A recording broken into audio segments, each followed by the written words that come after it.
I don't know what kind of day it is, but I know it is a day where we are recording because we are now recording. Make the I love that. No, I don't think I will. Okay, well, I'm leaving this recording then. Do it. Well, just so you guys know, in There's the door. approximately 16 minutes, there will be a really funny cameo, but it's only going to be funny because, yeah. What kind of cameo? You'll know. You'll instantly know when the cameo happens. Has TD paid for a Nigel cameo? I was about to say, is it Ramona Big Chungus? No. About to be pogging those sus Vic Roys. You'll have to live in suspense. I can accept a bit of suspense. Yeah. Drake and Sonic will be quivering in their boots. Speaking of which, yeah, are we doing episode 2 of the Drake and Sonic podcast already? I think so. It is the Drake and Sonic podcast, so no, it's not. It's not the Drake and Sonic podcast unless we say so. It's always the Drake and Sonic podcast. Since, last week we actually. Well, if you looked at my editing, I actually segmented it. I was very impressed. I segmented it into the Drake and Sonic podcast and the main podcast, the Hen and Friends podcast. Well, I mean, we do actually have Drake news that's more substantial than last week's Drake news. Kendrick dropped the Not Like Us music video. Have you seen it? Hello. And welcome to the Drake and Sonic podcast. I'm Sonic the Hedgehog, and my Drake for today is...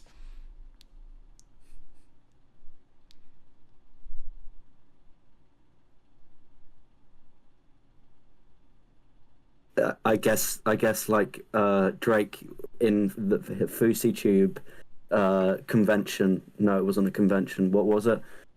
Was it a tour? Was it? I think he branded it as like 7 different things. We haven't got enough views for Drake to show up yet. And I am the Champagne Pappy himself. Oh, well, maybe we have got enough views. That was. Don't underestimate us. That sounded exactly like Drake. It was him. So now that the Drake and Sonic podcast has begun, yes, I have seen the video. It was pretty damn good. I enjoyed it. Yeah. Did you the little video references like with the push-ups? Were very funny. The caged owl. Yeah. And then I think like what has really solidified him winning the beef is the fact that his wife and kids are dancing in it, and that was Drake's main line of attack, and he's just out and out dismissed the claims that their marriage is on. That and the video was directed by Dave Free, which was even funnier. Like when they put Kendrick and Dave Free at the end, that was like 10 out of 10. Yeah, he's finished. Yeah. He's lost. It is a W. It is a Kendrick W. Sorry, Drake. I know this is your podcast, but you're gonna have to take the L here. I just wanted to share some breaking news about Drake. Actually, go ahead. His appearance at Michael Rubin's all-white party led to no Kendrick Lamar music being played. Wow. TMZ reported that there were a number of different people manning the DJ booth throughout the night, although no one would play anything from Kendrick Lamar. What is an all-white party? That sounds racist. Everyone's dressed in all white. Oh, okay. That's why would you? What? So that you can say how clean your outfit is at the end of the night, and you haven't spilt red wine on it. Wow. Michael Rubin is the Fanatics CEO. Oh wow. I thought that was like segregation, like Jim Crow type shit. Rubin I mean, himself. it sounds like a bit. Yeah. Rubin himself also took to his Instagram to share a slew of pics, one of which was him posing with Drizzy, who made headlines last week for liking a video of Rick Ross getting attacked for playing Drake diss track, Not Like Us. Oh. Oh. In other really important news, I heard Drake's toenail got chipped. You heard it here first. You heard it. I would love to see You Drake's heard it here toenails. For all the dogs, I mean, that's double entendre there. Yeah. I've got some Sonic news. I have Sonic news as well. Okay, my Sonic news is... One thing I quite like that Sega's been doing is they release like an animated short for like every single Sonic release since Mania, I want to say. And they released one for Sonic X Shadow Generations, and it was Pog. It was Pag even. Whoa. Yeah. It was really good. That's the first time I've heard you use that word in a minute. I can't say the word. I can't say the word Pog. It was absolutely Pag champ. Yeah. Now, I also have some Sonic news, which is that a Screen Rant has posted an article 45 minutes ago about God. this year's upcoming Oscar contender. Sonic the Hedgehog 3. Big contender in creating content for the Year of Shadow. Yeah, which is before his racist comments came out. Yeah, Sonic the Hedgehog 3 is going to introduce Shadow to the movie universe. Wow. Fuck off, Timu ads. I'm trying to read. It's your fault for clicking on a Screen Rant article. I scrolled and it opened the ad. Anyway, Sonic the Hedgehog 3's focus won't just chronicle Shadow's friendship with Maria and what he does once a worker. Maria. It will also likely explore other concepts within the Sonic universe related to him, such as Space Colony Arc. Huh? It's a clone of myself. And it follows on. Fuck off, opera ads. Oh my god. And then it's. You're going straight to hell. The related article. Temu, now I believe it is true.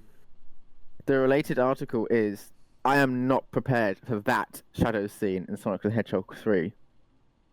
It's the scene where he rips out his shadow quilly dick and fucks Eggman's wife. It's the scene then pisses on her. Where his Latina girlfriend gets killed. It is. It is going to be. He pisses on his wife. And the gun commander has the beginning of his crazy white boy arc. Yeah, Shot like a billionaire. Maria's death will happen in Sonic 3. Excellent. No. But Shot like a billionaire. Wait, are you two aware of who's playing Shadow the Hedgehog for this emotional roller coaster that we're going to be taking on? Keanu Reeves. It is Keanu Reeves. Which is fucking fantastic casting. I cannot lie. The fact that it's not Chris Pratt brings me joy. No offense to the man, but he's got around too much. He's actually been cancelled exhaustively by Twitter. Like a billionaire. He's been cancelled exhaustively because he is religious. Wow. He goes to anti-gay mega churches in California. But you know what? He could shop like a billionaire if he used the sponsor of today's Drake and Sonic podcast. Wait, is this the Mootem? Yeah, many thanks. What is that shop like? Is this a T-booth thing that I'm missing? Yes. Have you never seen the advert? I get Japanese adverts. Oh. You know what? I'm not like I despise both of them, but I'm not sure which I despise more. Is it the Shop Like a Billionaire animated Temu ad, or is it the one with the person who's dancing and it's I like it, it's mine. The prices blow my mind. I think I despise that one more actually. That was Because more annoying. it's so more cringe. I've not seen either. Would you recommend that I watch them, or would you recommend that I steer clear? No, stay away. Abandon all hope, ye who enter here. I feel like this is not the Drake and Sonic podcast anymore. Well, actually, No, it is because I wanted to have a topic. Is it Yeah. to do with Drake and Sonic? It is. It is. Following on from Joe Biden's decision that he was not going to stand aside, I think we need to start discussing the Dream Team third-party candidate ticket. The big three. I think The big three. no, you indeed. know who I think it is? I think it's Joe Budden. You know, like imagine if Joe Budden stood to be president. Do you know how many old people that would confuse? Do you know how funny it would be that people would vote for former rapper and now rap podcast host Joe Budden? Like, I think that would be so fucking funny. That Do you think he would force Yeah. people to respect the culture? I think he would do that. yeah. And then people would tell To him to quote chill. Kendrick, I do it for the culture. To And that quote was Joe what Kendrick Biden, quoted. I am the Democratic Party. But anyway, so to actually lead on to the topic I was trying to discuss then, let's say that, Lead on to the topic Drizzy. you were trying to discuss then. well, I was until I was so rudely interrupted about Joe Budden. Okay, well, you did that last time. I'm allowed to do it. I'm a minority. Oh, okay. Which is, Drake and Sonic are running as a third-party ticket. Which role is each in, and what are their policies? Drake. Drake believes in legalizing pedophilia. But we need to decide first who's running for president and who's running for VP. Drake stands for map rights. Oh no! Ugh. Drake stands who's- for the rights of the map community. He also. Okay, so- Sonic. I feel like Drake is more political than Sonic. Sonic is just here to go fast. Sonic Like, stands. he heard it was Sonic's a race. political ideology is fascism. Yeah, he he heard there was a race and he wanted to run in it. And that he's a fastist and a racist because he likes racists. He likes racing. Exactly. So I think Sonic should probably be the president then, because he can't go in the Senate because the Senate is too slow. Yeah. Oh, Whereas, yeah. do you not think probably having kill all Drake the as old his people. VP would be a bit of a PR disaster?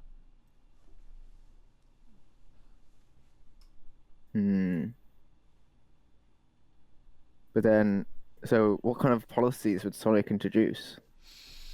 Yeah. See, I think Sonic just wants to win the race, and then he'd instantly step down. He'd just be like, "I've won this race." I think his policies would be "You're too slow." instant war on slow countries. So, What is a slow country? What? Slovakia. Mexico, because they're very slow And people. Slovakia. And Slovakia. Like Because it's got the word slow in it. Italy, Kind of. Slovenia. Slovenia, Yeah. Spain, all countries where they do things slowly and they have siestas. Sonic would declare war. They're not So- peak efficiency. No. Okay. So he declares war on Italy, Mexico, Spain. What The about entirety of South America? Yeah, the whole Brazil, definitely Brazil. Oh, Yeah. I couldn't support him if he declared war on Brazil. And he about- would also institute a stimulus package of rings. gold rings? Oh. He'd get Gold rings. He'd get the US Treasury would be full of it would rings. return They return to the gold standard. Yeah, the ring standard, if you will. Yeah. And What about also, France? Ring The doorbell. Ring doorbells would be mandatory. and I Wow. think Surveillance state. the Chaos Emeralds are the property of the president. Yeah. But what do And you a think matter Sonic's of view national on, security. what do you think Sonic's view Would on he employ Knuckles as the Minister of Emeralds then, or the Secretary of Emeralds? I as think they- there would have to be a new ministry opened for, and Knuckles Yeah. would be the minister for the emeralds and gems. the Secretary of Emeralds. Yeah. Now, yeah. But what do you think Sonic's view on unions and strikes is? Because I the think Frenchmen, they're too spend a lot slow. of time. That's what I think. 'Cause Oh, the French spend a lot of definitely he'd time declare war on strike. France. France would be over. Yeah, because he'd be like, "Well, why aren't you making?" Right, okay, time to completely change the topic because it's now 16 minutes he would and be. it's now time for the cameo. He would You be. ready for the cameo? Can I at least outro the Drake and Sonic podcast? No. Weed Day, it's Weed Day. Happy Weed Day, everyone. Weed. It's not Weed Day in Japan. It's over into Weed Day for me. It's It's smoke weed every day. Snoop Dogg's here. Yo guys, it's Snoop Dogg, and I endorse Weed Day. Do you not think you might have to explain to the audience why it's Weed Day? No, Yeah. no. We had the cameo. Weed Days. Happy Okay. Weed Day. everyone. Back to the topic TD, at hand. you're not- What are Sonic's views on abortion? He's in favour of it as long as it's on Weed Day. He's in favour of one day where abortion's legal for a year. It's like the purge, but like only for abortions. Do you think Adondis would ghostwrite Drake's policies? TD, you're not fostering an inclusive podcast by not explaining why Weed today Day, is yeah. Weed Day. The audience are going to be so confused. They're going to be scratching their heads, wondering why it might be Weed Day. Most people think Weed Day is April 20th, but yet here you are throwing in a curveball. What's going on? Well, you see, the thing is, here at the Hen and Drake and Sonic and friends. No, this is the Drake and Sonic podcast. Yeah. Okay. Here at this podcast, we don't believe in the primacy of American dated. Yeah. And so we've fuck 420 because it's not actually 420, it's 20/4. Wake up, people. 204 means nothing. So what you're saying, there needs to be enough months so we can get to 20 months. We've got to add more months to the calendar. No, what I'm saying I like that.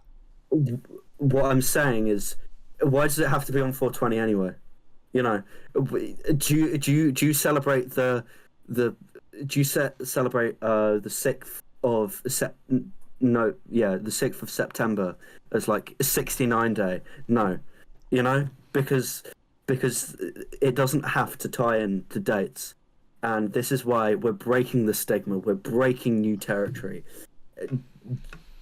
July the 10th is Weed Day.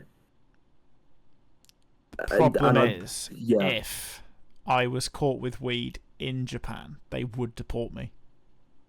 Yeah, but what if you spam every single chat you're in announcing the fact that it is Weed Day on July 10th? People Would they would deport you then? People would ask me, why is it Weed Day? And that is the question that they would also ask you, but yet you refuse to respond to that question.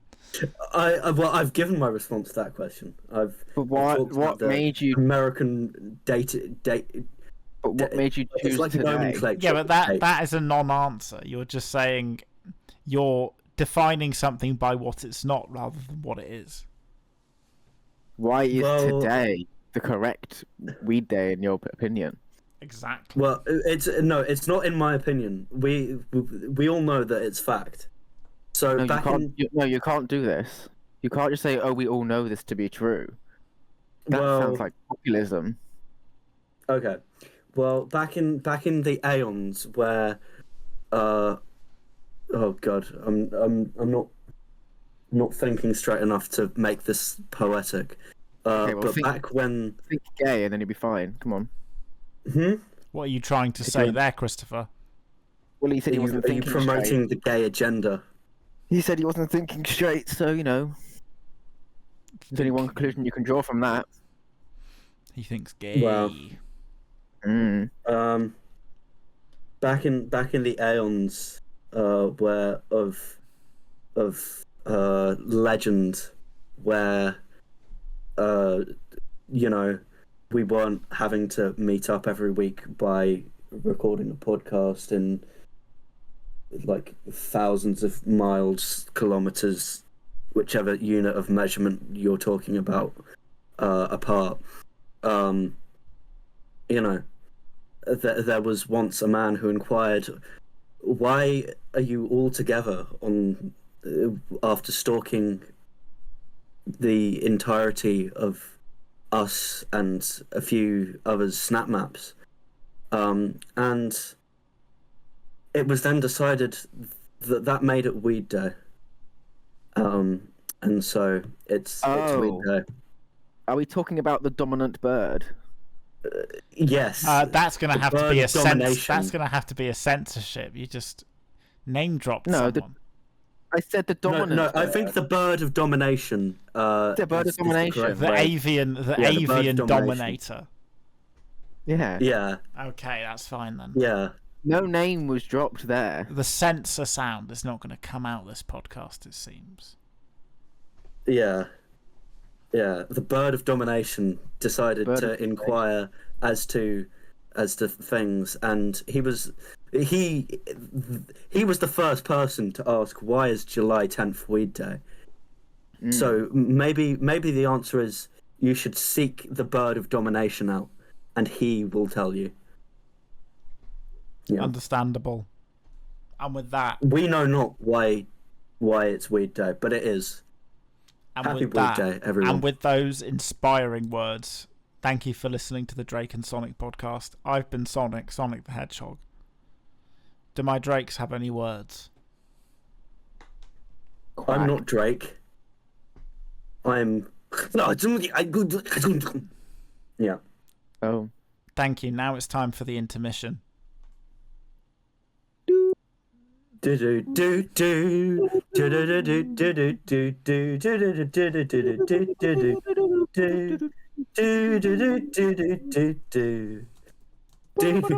no, Han, I've got a worse one. Are you ready for my worse one? Get ready for this.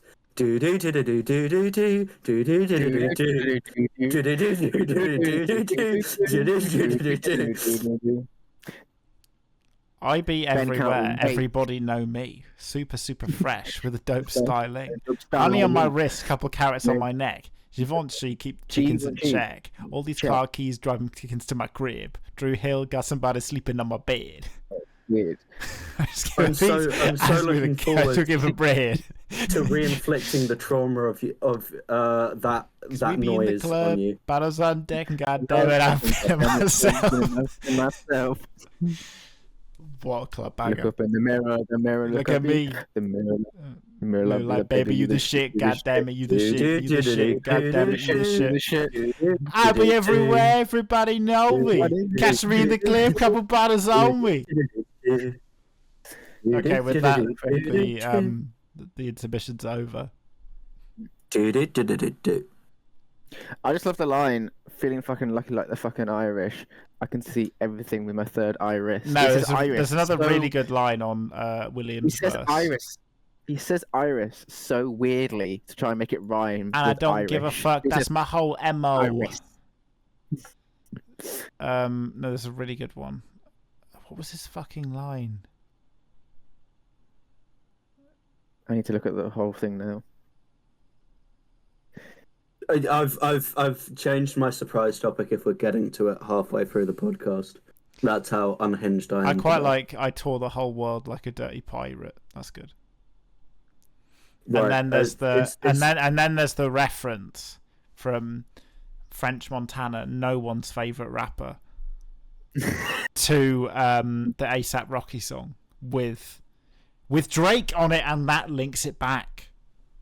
I pray the Lord and take some more No, mine no, and no, take no, no, some no. more. I No, because enjoy that doesn't have Drake on it. I enjoy mischievous ladies, and that is my fucking problem. Ah, And yes, I like to enjoy well, you know sexual what? intercourse with them. That's my flipping problem. You know what? That not only has Drake in, but it also has Kendrick Lamar. Holy shit, you it think does. about that? That's a good point. It has. Yeah, this the finale. Turned this pep talk into a pep rally. Woke up feeling fresher. Okay, right. Is someone gonna be mid? Because it It's ain't been me. No, it's not the midtro, it's the intro. Because this is the start of the Head and Friends podcast. Okay. Hello. I am Hen. And my friends for today are... I'm TD, and while I feel like my brain's on a different ethereal plane this week, Word. there you go. I don't think I am on a different ethereal plane. I think I'm just like in a zone. You know how it is. Mr. Stark, TD doesn't word so good. It's not the answer to my question. I am Cream the Rabbit. Hello, Cream. You got the peaches, I got the cream. Cream the Rabbit, what's your thoughts on the most recent election out of the United Kingdom of Great Britain and Northern Wait, Cream Ireland? the Rabbit, are we going there already, or are there no other topics first? No, Well, we're like- diving into this one while I'm still It's like- actually half coherent. Okay. Is there gonna be no foreplay, no sort of tempting the listeners in, leaving them curious. No. No, because Straight in. if they've No actually listened to any of the previous podcasts, they knew this was coming. There's no warning, no preparation time. Just Yeah, dive no, that was the straight previous in. podcast. No. This was that was the previous podcast. No. I don't even know what I'm saying. No Right. protection, really. Okay, so did you know? Fun fact, guys: the UK, the United Kingdom of Great Britain and Northern Ireland had an election the other day. Did you know that? Did you guys know? I bet you did. Maybe not everyone does. If you They live had in an a... erection. That just doesn't need any comment. Right. Yeah. No. Inappropriate. We're pretending that didn't happen. Yeah. If you live in North Korea, I guess. You probably I guess didn't not. know. Yeah. You're probably told that everything outside of the Democratic People's Republic of Korea is a capitalist hellscape. And they Well, right. no. Do you think they teach? Do you think they say that about China? I 'Cause don't there's- know. Apparently, Titanic is viewed in North Korean universities as an example of Western culture. Well, yes, it demonstrates the But inferior Western industrial complex. They can't even build a bloody boat. As a by the great Titanic, man, are we talking about the James Cameron movie, or are we talking about the actual boat? we're talking about the James Cameron movie, but as a certain man once said, who was forced to have an inspector calling, the Titanic, unsinkable. Fuck. Well, do you know the person that play was first broadcast in the Soviet Union? I think he did because we've discussed it before. Yeah. So yeah, you know how it is. Anyway, right, okay, enough pissing around. It's election. Labour won. Spoilers. Whoops. They did Labour win. won. Conservative Yeah. 0. Haha. Conservative Haha. yeah. No, I made the joke first. You can't. You cancelled plagiarism. Problem is that there's just so much information that I don't even know where to start. Well, Keir Starmer's the new Prime Minister. We Thoughts have on him? a new Prime Minister of our nation. Yeah. Sleepy Kia. Sleepy Keir. Creepy Keir. Kid prosecute. No, Han. He prosecuted the kiddie. Drake prosecuting Keir. Keir would have prosecuted Drake. Decide words, then say them. So the other way around. No. This is the energy I'm bringing to today's cast. If you don't like it, then you can fuck off. So TD's going to be the Joe Biden of this week's cast. Yep, I'm Joe Biden. Sleepy man of this week. Sleepy man. You know what? I'm not even actually offended by that. With incoherent ramblings. Of an insane crazy person. You know what? I disagree with that characterization. Would you disagree with the characterization? You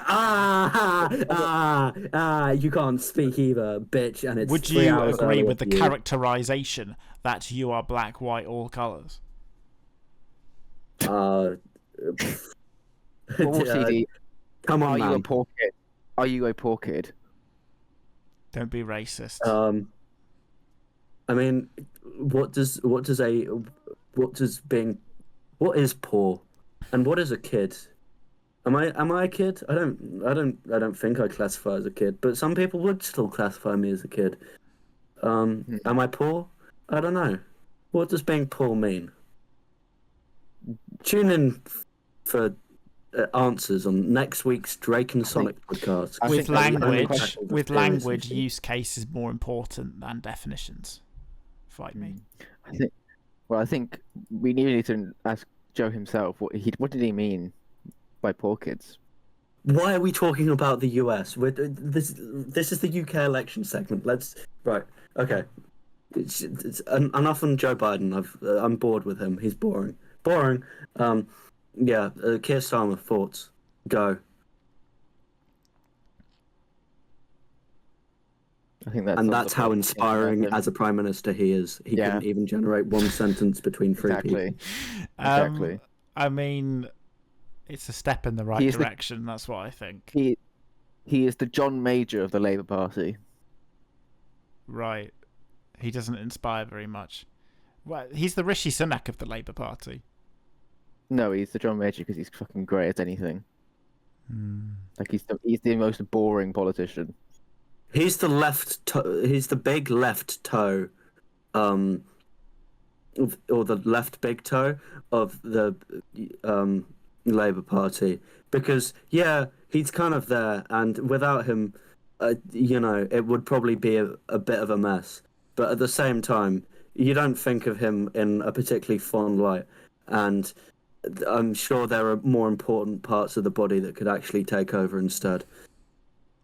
But do you not think with a party as divided as Labour, maybe they need boring competence rather than someone, who's very charismatic? I think a charismatic leader would have actually increased their polling points, because they did only actually get 2% more votes this time around than they did in 2019, and it was just because you had the right-wing vote divided, SNP disintegrating, and a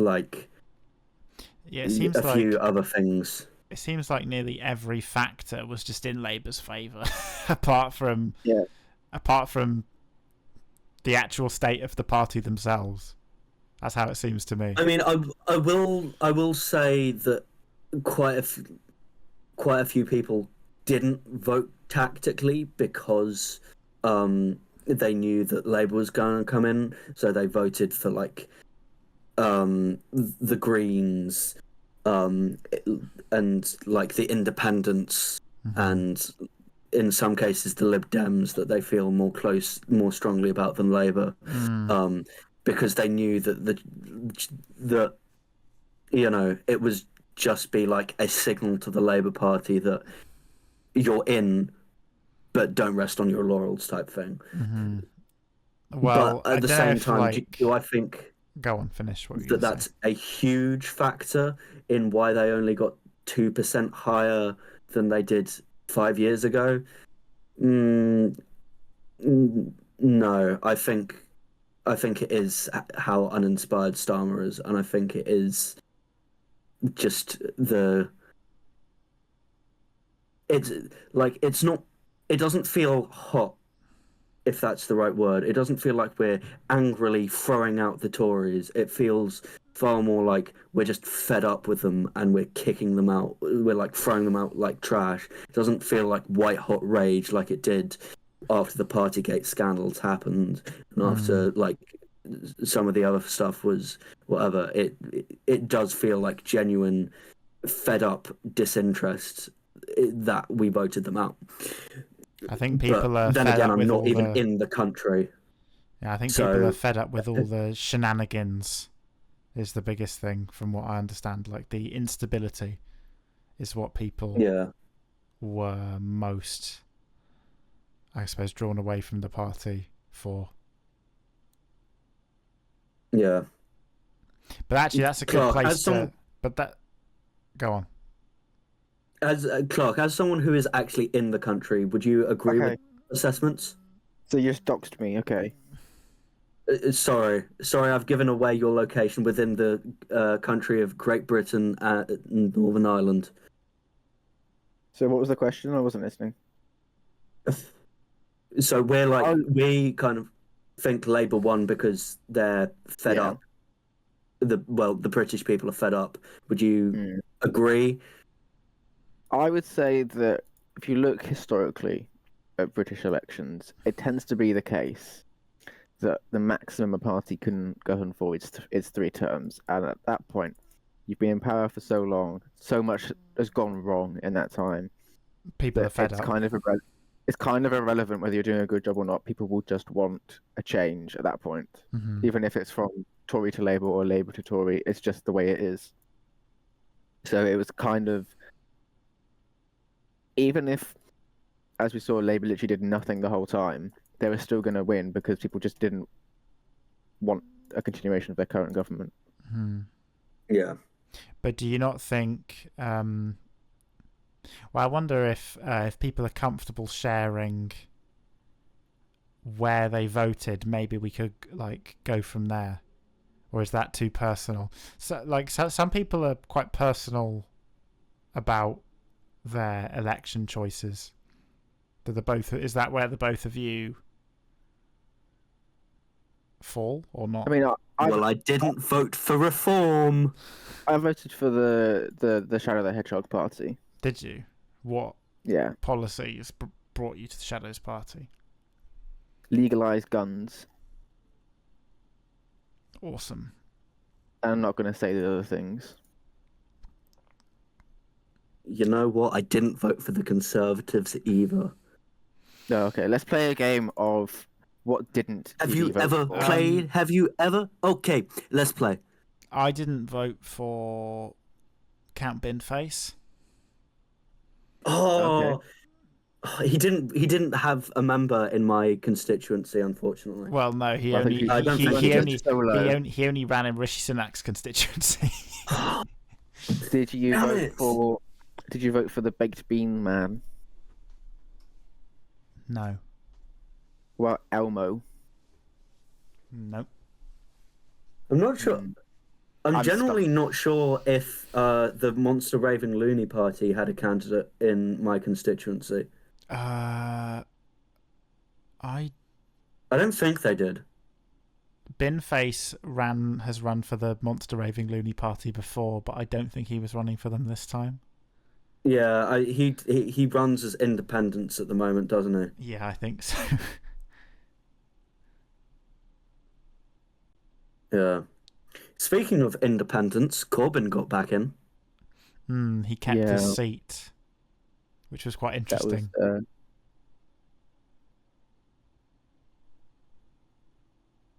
So, do you think Labour kind of regret kicking him out, or do you think he was just such a No. divisive figure in the No. party that He's not going back ever.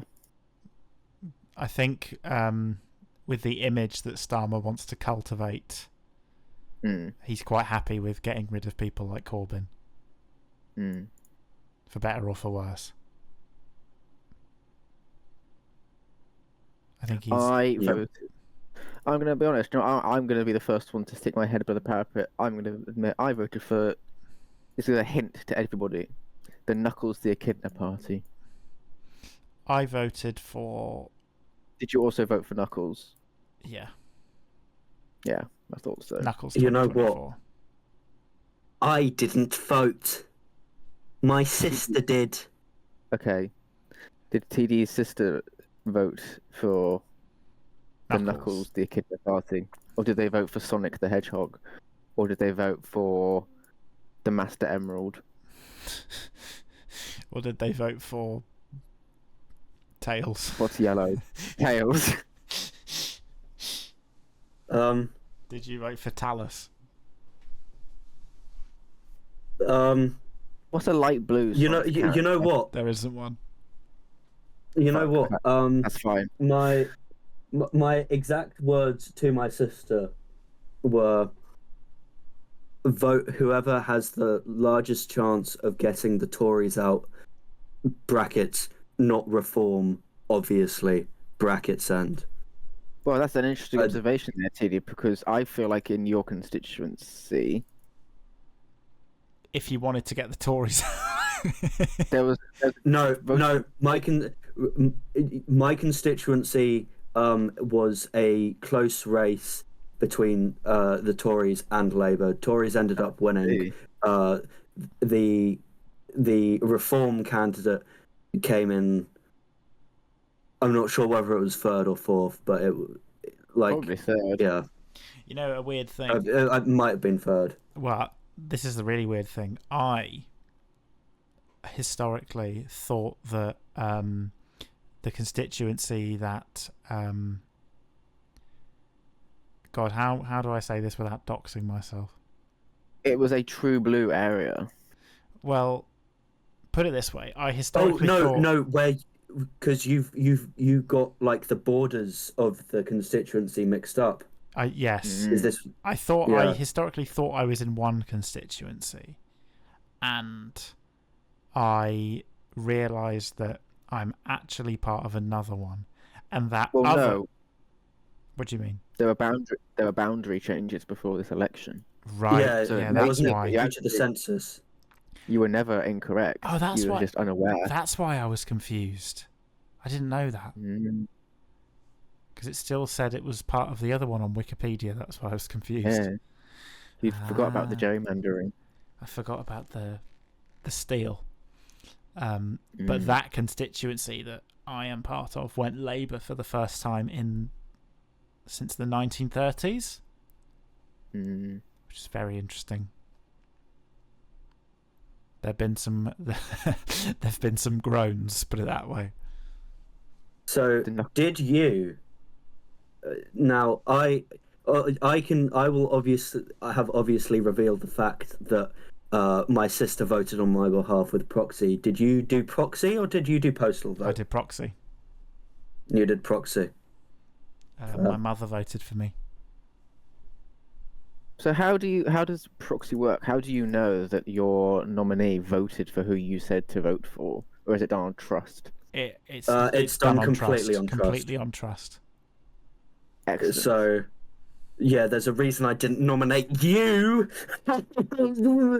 So my mother could have voted Reform UK, and I do not know. Exactly. She could have voted BNP, and I don't know. So I could have contributed towards... 1 second. I'm looking up. Towards a certain constituency being... Does BNP even still exist? Is it even still a party? Yeah, it does. I think it got about 2,000 votes across the entirety of the country. Because Nick Griffin he's not the leader anymore, is he? No. I don't know. I saw an ad like back in 2015, and I was like, "What?" I was like, "Parent, what is that party?" And they were like, "Don't worry, TD.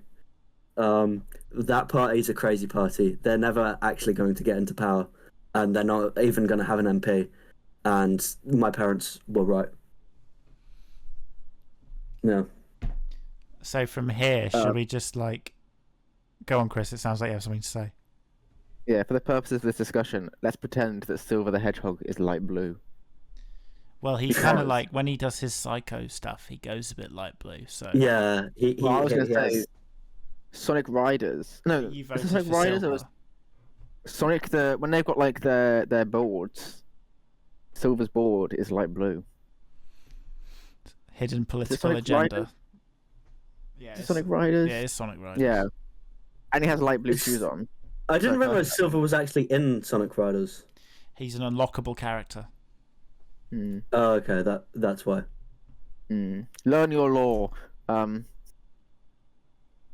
Sonic Riders is super complicated mechanically. Anyway, carry on. Adam Sandler. I think it's interesting to see how we now have a 5-party system We've and how got this will contribute to Knuckles Party, Sonic Party, Tails Party, Silver Party, Chaos Emerald Party. Chaos Emerald Party. Oh, wait, no. What's his fucking name? What's the bird called? Jet. The green- Jet. Yeah, see, Jet. I know my law. You learn your law. Ho. I knew the bird was green. I can't never remember his name because I get them confused. I was getting confused with Storm. Storm's the grey bird. I know Yeah. now. Shut up. But anyway, do you not Don't think this is an speak to interesting? me like that, boy? Okay, well, do you not think that the emergence of this 5-party system means now that we're going to have a lot more electoral instability in terms of predicting the outcome of elections? It's So certainly a shake-up. we've silently agreed that the Amy party that wanted to leave the Sonic universe, otherwise known as SNP, is dead in the water. Well, based on They their are. decimation, I think that Scottish independence is dead for a generation now. I think. I don't know. I feel like a lot of this was down to, again, animosity towards the Westminster government, but also some of the SNP's Animosity towards the Holyrood government as well, and the ruling party there. They had some issues. Let's say let's put it like that. You know, there's an ongoing police investigation. I feel like 5 years is a long time in politics for people to forgive and forget. And if Indeed. the new government does not succeed in providing for Scotland, I think So are they should you play saying? ETC. Yeah. So you're saying maybe in the next election they'd do better? Is that what you're saying? You think there'll be a bit of a second wind or a third wind or whatever? Potentially. I'm saying it's No, go on. I'm not saying it's like a certain thing, or that I think is going to happen. I'm just saying it can't be written off. You got But a point. I feel Don't deny it. I feel if that does happen, I feel like the current government will have not done many things for England either, or Wales for that matter, and then it will instantly get kind of vaporized, and the Conservatives will be back in, and they're not going to allow another Scottish independence referendum. Well, I don't think a Labour Party would either. Yeah, I think. I think unless the political climate changes severely in the next 5 years, officially unionist, so I doubt that. Yeah. Well, look at it this way: the Labour Party's whole shtick was they wanted to restore stability to UK government.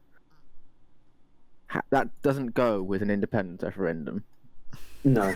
Yeah. Those two things are diametrically opposed. Yeah, it would be insane. It's not going to happen. Or they're not going to allow it for the next 5 years.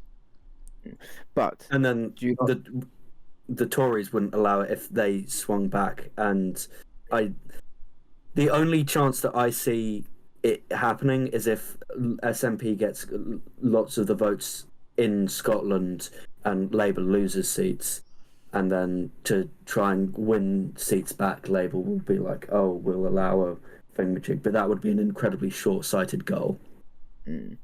But what do we think of the stratospheric rise, really, of the Silver the Hedgehog party? Reform UK. I don't think anyone can deny that they had an exceptional night. Or a brand new I kind of would. I wouldn't say they had an exceptional night, because I think that the massive difference in polls between them, as we were discussing, the inaccuracy, but some polls were predicting as high as 15 or 16, and they got 5. Do you not think, though, that support for them isn't going to go anywhere? I feel like as we continue on, their support is only going to grow and grow. I have that feeling.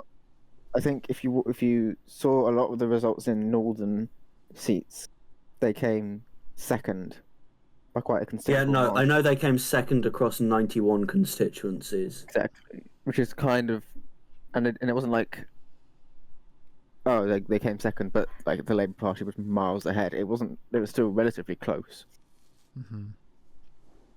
But in terms of actual butts in seats, they hold one more seat than the Master Emerald Party, and they for the longest time have been considered a bit of a joke, and they still are. The Green Party, the argument is that a lot of the reason that they weren't able to get as much representation as they wanted is because of the first past the post system kind of screwing them over. Well, we're going to see a sort of... Are we talking about the Silver Party or the Master Emerald Party, or both? Both, but specifically the Silver Party now. Well, the leader of the Silver Party, Nigel, did say he's willing to work with anybody else that wants to see the end of first past the post. So we could see a sort of, unholy alliance between the Master Emerald and Silver the Hedgehog. That is unholy. And Tails the Fox. Well, I think Tails the Fox is kind of quite happy with what they got. They got 71 MPs. Their best showing in a long time, right? Yeah, but their manifesto explicitly stated they wanted a second referendum on the whatchamacallit? Alternative vote. Yeah, there you go. Thank you. Look, they had that referendum, and they were conclusively beaten. In it. Much like the Scottish independence referendum. But I think with things now, because Starmer nearly immediately scrapped the Rwanda plan and brought no alternative, I get the impression that the Silver the Hedgehog Party's support is not going to go anywhere. It's only going to increase. Well, the idea is that instead of penalising the asylum seekers, they're going to try and work with the security services and European partners to dismantle the gangs, which... That's not a bad idea, actually. It may work, but I feel like it's going to be sort of like a Hydra, where if you cut one head off, 2 more appear. Right, yeah, see... Well, I mean, I think the whole thing with stopping illegal immigration, it's a massive game of whack-a-mole, isn't it? It's like... Yeah. You stamp it out somewhere, it just appears elsewhere. It's not an easy thing to combat. I understand that. But I feel like so long as people feel like it's a problem, that support isn't going to go anywhere. You get what I mean? And we've seen that this election. Despite the nominal... but another interesting question. Tough on immigration stance that the Tories took this cycle. What do you mean? Well, there was all this talk about anti-immigration coming from the Conservative higher-ups, but there weren't many results. Yeah. at the end of the day, I think a lot of Reform voters think that the Tories more serve like corporate interests and things like that. Which they Unequivocally. Yeah, there you go. That's the word. Do. But that's a lot of the argument, is that the Tories represent the globalists. And do you think Reform won't represent their friends' business interests? Well, this is the thing. It's not like Farage doesn't have Thatcherite economic views himself. Yeah. You know what I mean? So this is kind of the funny thing to me. It's not like he's that different. He has essentially the same political view. Well, he has the same economic views. If anything, I'd view him as more corrupt, but that's my opinion. But an interesting question is, what do you think? Who do we think the next Conservative leader is going to be? Because I have a pretty good idea of who I think it's going to be. Although there is some kind of issue with who I think it's going to be. But also, what do we think? Do we think that the Conservatives will try to use Reform and try and create some kind of alliance with them, or do you think they're not going to do that? I would say, looking at the remaining Tory MPs, there are a lot more from the One Nation centre-right wing than they are from the right wing. Yeah, the IG group and so forth. So I think a lot of them. Who was it that wanted to join up with Reform? Was it Braverman? Suella? Yeah. Well, she's been off in America making a right. I don't know what the right word to describe of her is, but she's basically gone to America. Yeah, she's gone to America to complain that Tory MPs were supporting putting pride flags up above government buildings, and she thinks that's wrong. So I think her days are over as a candidate. Yeah, that's true. But do you not think she is someone that is more suited to Reform as an MP? I wouldn't be surprised if she defected. So you think that the Tories will want to stay on the centre and combat both Reform and Labour rather than join up and take the fight to Labour, as some right-wing Tories have said? Well, I think this is the issue they're going to have: is that the party's instinct is to move to the centre again, which is the obvious solution. Because that's where they won from last time. But the membership does not agree with the party on a lot of things. Right, and this is the issue: is that because you've got the tail wagging the dog. And I think this is what a lot of people were fed up with: is the division between the MPs in the party. Like, it doesn't feel very unified at this point. Well, what I'm saying is, I think that it will come down to a vote between a centrist sort of MP, perhaps Tom Tugendhat, or someone that kind, or sort of One Nation type, and it will be against someone like Kemi. But I feel like Badenoch, though, she does more represent the right of the party. That's what I mean, but she will win because despite the MPs wanting a centrist, the donors, party membership, the donors also like Badenoch a lot. Well, the party members get the final vote, which is which is crazy because those are the like people who aren't appealing to the moderate voters. They are the right wing people who are further right than centre right.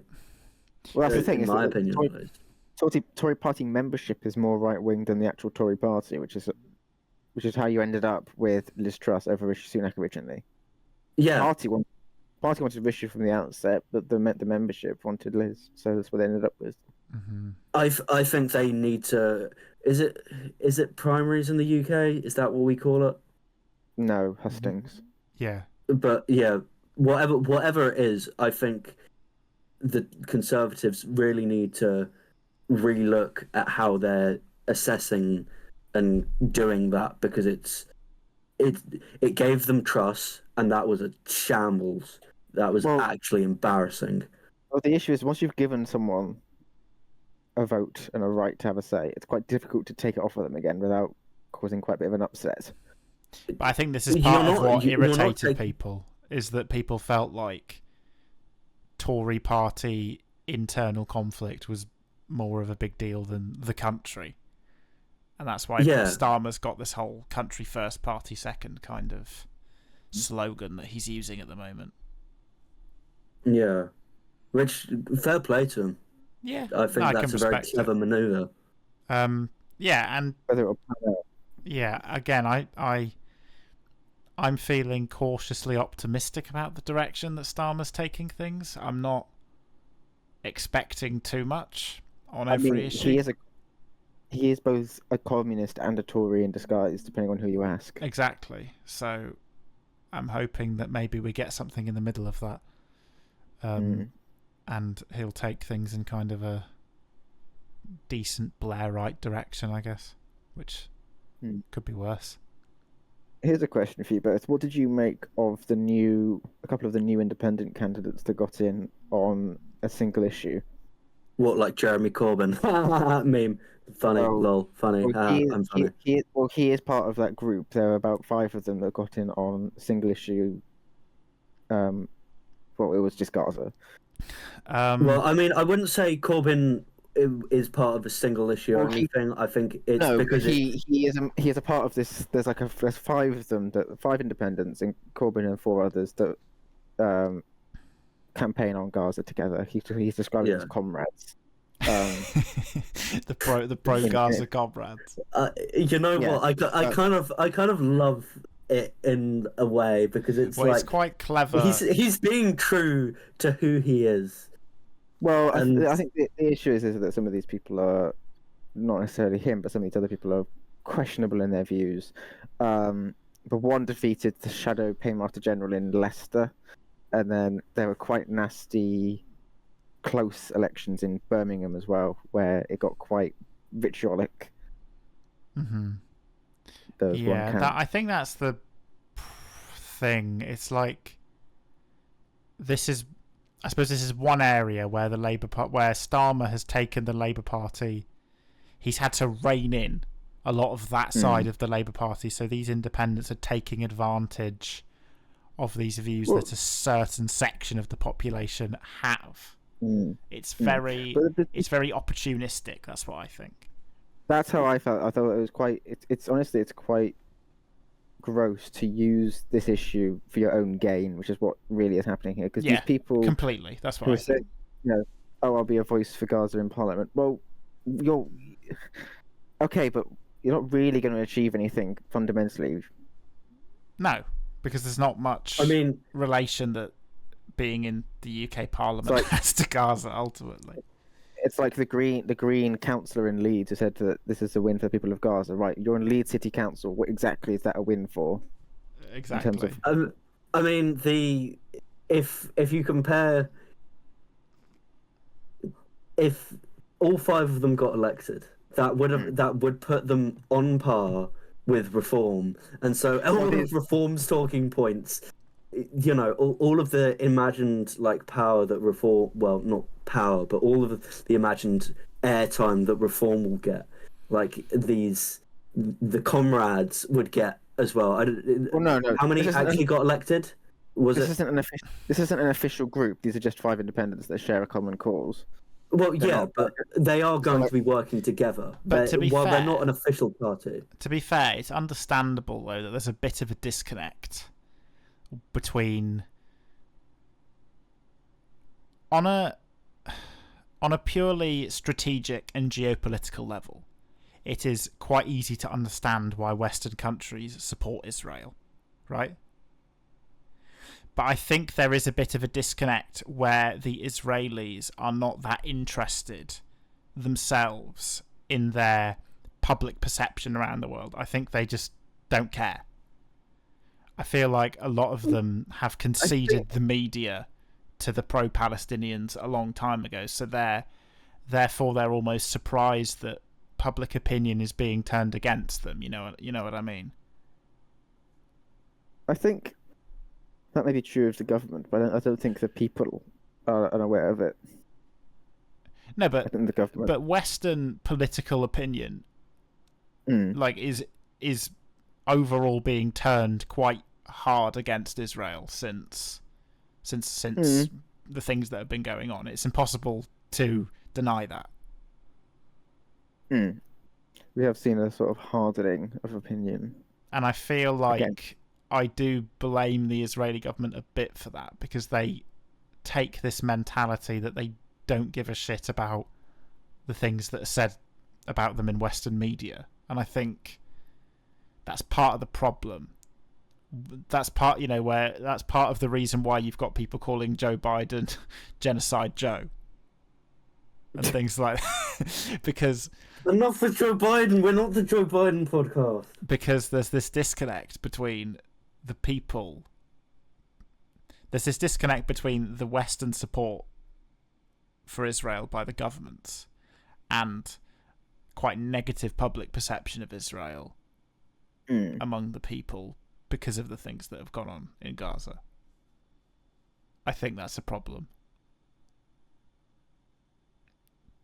And I think I blame the Israeli government quite a lot because they have this mentality that they aren't interested in their own perception. Well, it's kind of like a victim mentality where it's like, oh, well, if we're the victims here, why are you turning against us? Yeah, or... When it's like, well, you haven't acted impeccably, have you? Yeah, exactly. And also, I feel like Western countries' governments are not very adept in explaining why their support for Israel is what it is another thing. But even if they did explain the reasons of, like, it's in our geostrategic... Geopolitical. Yeah. And I think it's strategic... it could be geostrategic. Interest... to like keep Israel on side. I don't think that would actually change the vitriol towards it, towards what's going on, and because people see things that they don't like and they are going to call it out, and they don't really care about this is an quote-unquote allied country that will, if we need to launch any more campaigns into the Middle East, we will do it through there. Like, I think people would, like... Actually, you're right in that I certainly think that Afghanistan and the Iraq War have played a role in people's perception of, like, Western countries funding anything going on in the Middle East. Yeah, and I would not be in favour of the British government sending armed forces to piss around in the Middle East again. I think it's historically been very unsuccessful, and it would be far more useful to try and get around a negotiating table rather than send men to shoot people. But hang on, but we're specifically talking support for Israel here. Yeah, but like do you think so do you make the argument that, well, I mean, I don't know what, like, I'm not even sure what the UK government sends to Israel. I don't think we really send very much to them, but it's in comparison to Germany and America, it is minuscule. Yeah, exactly. It's almost entirely defensive arms. Mm-hmm. So I think it's more of an American argument of should the United States be supporting Israel? Well, and the Germans. Yeah. They think a not insignificant amount. But so just to probe what you said, TD, a bit, would you be opposed to things where military action was taken against a non-state actor that was perhaps active in the Middle East? Say hypothetically that there was a group that controlled a region of land between Syria and Iraq that conducted attacks in the West. Would you be in favour of both airstrikes and potentially sort of on the ground military combat against that military combat against that group to remove them from the area? This hypothetical group that has never existed. This has never happened before. Never. No, the problem is you can't say it's never happened before, because part of my response does incorporate the fact that it has Well, happened before. Well, exactly, it has happened before. Well, this group closely mirrors one that Has existed. was around about One 10 that years ago. stole the name of an Egyptian goddess, and Yeah. made it bad. Well, it is still around, but not in that area. It doesn't have the power it once had.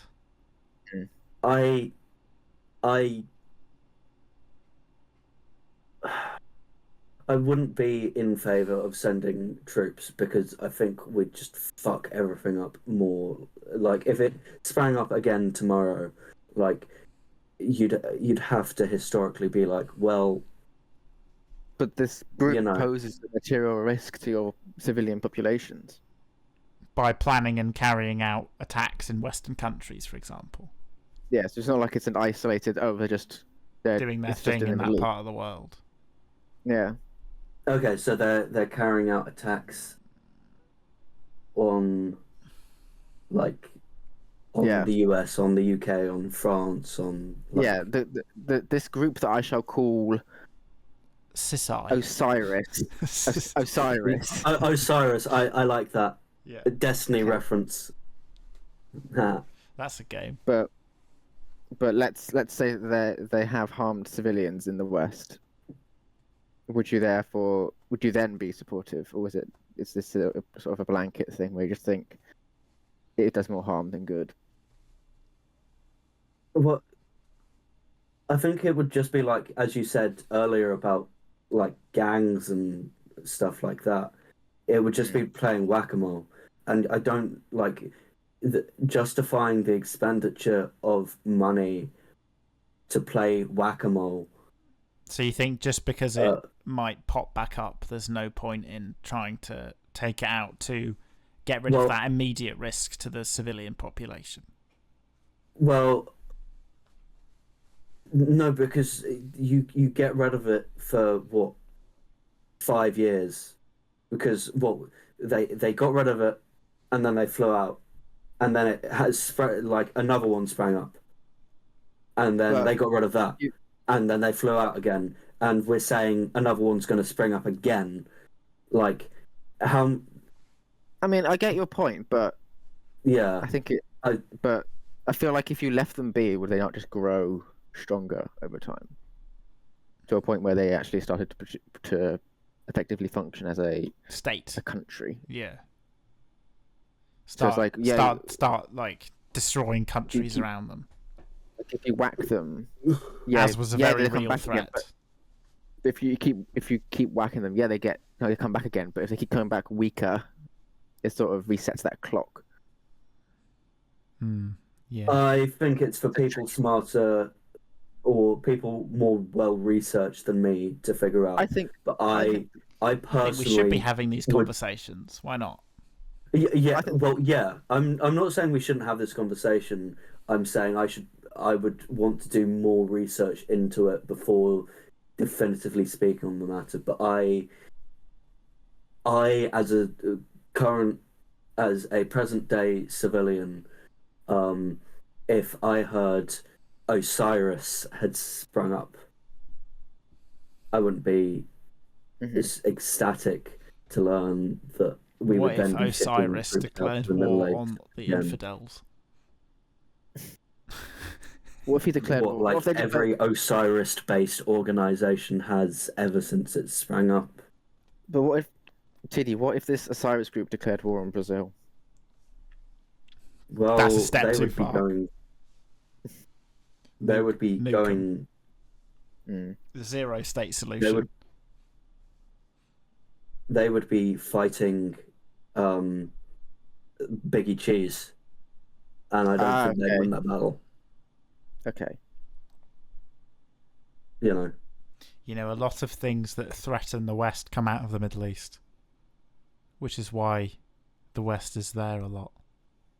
Like falafel. That is a threat to the West. no, that came out of Greece. I don't think you can. And we're not getting into this debate, and we're not getting into this debate, and we're not getting into this debate now. It obviously came out of France. Yeah. Yep. How did we get here? Speaking of France, the French elections also happens. Clark, do you know much about them, or am I the only one who I thought knows about them? I thought they were very interesting in that no one expected what happened. I knew that Yeah. much. I knew that the Well, I result mean- of the far right, well, the fact that the far right were going to win and that did not happen is about as much as I know. Well, Yeah. I think it. So Well, I'm going to start, TD. yeah, okay. You I start. think I'll let the two of you go I- ahead I- because I don't know that much about French politics. I think what we saw was sort of cast your minds back to 2019, and there was the alliance between then Brexit Party and the Conservatives, where they would stand aside from each other in races where it was evident where one would win. Similar actually to this year's election with the Lib Dems and Labour, where the Lib Dems basically didn't stand in any seats where Labour were guaranteed to win pretty much, and Labour kind of did the opposite. They didn't stand strongly in seats where Lib Dems were more likely to win. That sort of unofficial agreement was in place between the Macron's Ensemble Party and the coalition of, what was it, the Socialists, the Communists, the Greens, and the... Oh, it's the Popular Front, isn't it? No, No, that's Yeah. the... That's the former name. Oh no, I think it is Is it the Le Front Populaire? It's the National Front. Is the No, right that wing. no, no, that's that's their the old far name. right one. That's their old name. Yeah. Is it then the pop? Is the Popular Front? Yeah. I don't. But anyway, Left Wing French Alliance. I will tell you now. Yeah. Is the New Popular Front. Ah. Yeah. Nouveau Front Populaire. Yeah, which is it's an interesting group of parties. It's the Socialists, the Greens, the Communists, and the radical left-wing France Unbowed Party. I wonder what their policies are. Well, they've introduced a 90% tax on earnings over €400,000 and a reduction in the retirement age from 64 to 60. Brilliant. You know what? That sounds exactly like something the French would vote for, and I love the French for that. They're going to introduce a block on the price of essential goods, a 40% increase in the minimum wage, and spending commitments of at least €150 billion over 3 years. Sounds expensive. I like. Yeah, actually, if they get, but they're taxing the people who earn over 400,000 euros, so that's where they're going to get the money from. Well, until they start avoiding tax. Which Sounds like a fantastic economy to invest in. I love avoiding tax. Tax avoidance is my favorite hobby. I'm sure that's going to bring so much which is the investment legal to that one? country. Which is the legal one and which is the illegal one? Tax evasion is the illegal one. Okay, yeah. So yeah, tax avoidance is my favorite hobby. I love avoiding tax. Mélenchon is a believer in citizen revolution and a fan of Mao Zedong, and describes himself as a Trotskyite. He's also pro-Russia. Fact. Why? But Russia's the most right-wing European state. But he's Maybe. like, no, but When he you says go- all when the... you- He says all these things like, oh, the invasion of Ukraine was NATO's fault and all that. It's this bizarre thing, TD, where once you go far enough left, you kind of end up going full circle, And supporting Russia and... supporting the right, aka Russia. Have you Yeah, seen? sort of, Have you not oh, seen the I- Israel, Palestine, Russia, Ukraine like horseshoe theory shit? Oh, I it's- think I have, but that was You go far a minute left ago. enough. You go far left enough, and they support Russia and Palestine. You go far right enough, and they support Russia and Palestine. But it's kind of like where you're so anti the West and America and West are bad. capitalism that you end up supporting people and places And that that's were my problem. fundamentally... That's my problem with politicians like Corbyn and Mélenchon and Galloway, is their whole MO is West bad, and anything not West is good. And I think that's a very naive way of looking at the world. Yeah, so he refused to condemn Hamas's Hamas's resistance. Yeah, which is. All I'm saying is, leftists helped in the Iranian Revolution. Where did they end up?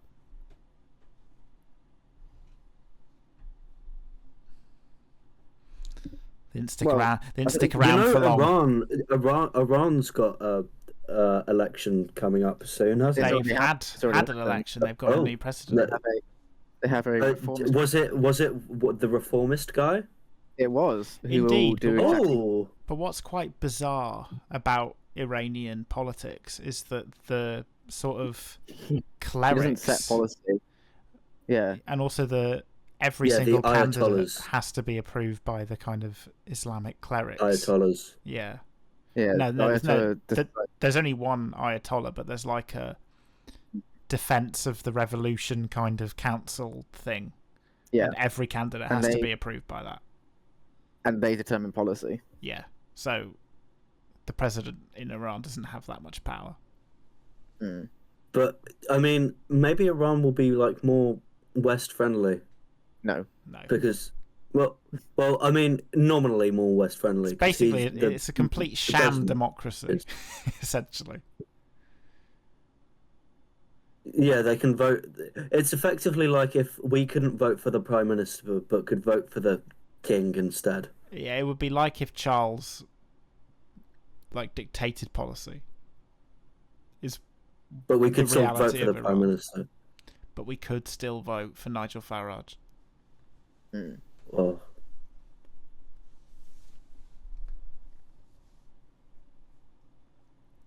it's back on the subject.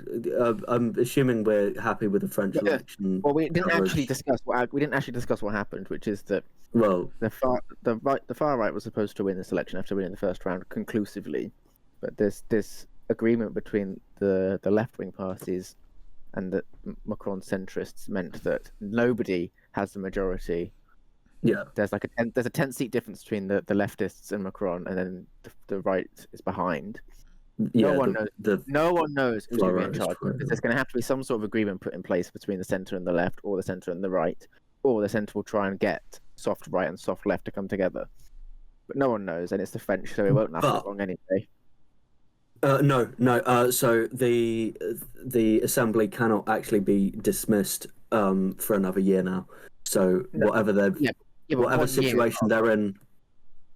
Yeah, but 1 year is not long, and the presidential election. No, it's not a long time, but I think by the time that they've worked everything out, I don't think they're going to be in a rush to dissolve things again, because it will probably take a little while to start work everything out. Well, when is the presidential election? Is it 2027? 2027, yeah. So they've got another 3 years of Macron.